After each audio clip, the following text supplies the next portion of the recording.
Hello student मु टुटुन sir आज 10th class CBS medium रो गोटे इंग्लिश पोएम पढ़ा।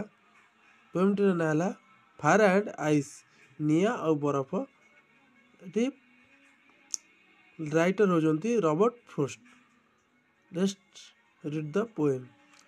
सम say the world will end in fire. किछि लोग कहते कि निया रे पृथ्वी ध्वंस हो। सम से इन आइस आउ किछि कहते ना बरफ रे ध्वंस हो।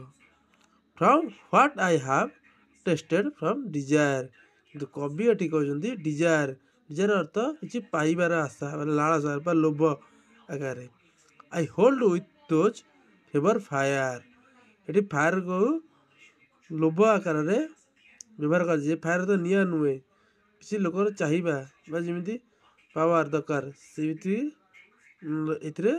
दुनिया नष्ट हो अच्छी। स्टैंडर्ड 2 पढ़िया। What if it had to perish twice. यदि दी थर ध्वंस हो भी I think know enough of hate. किंतु मनुष्य घृणा द्वारा ध्वंस करे। आइस की हेड बा आइस अर्थ घृणा अर्थ व्यवहार कर। To say that for destruction ice is also great and would suffice.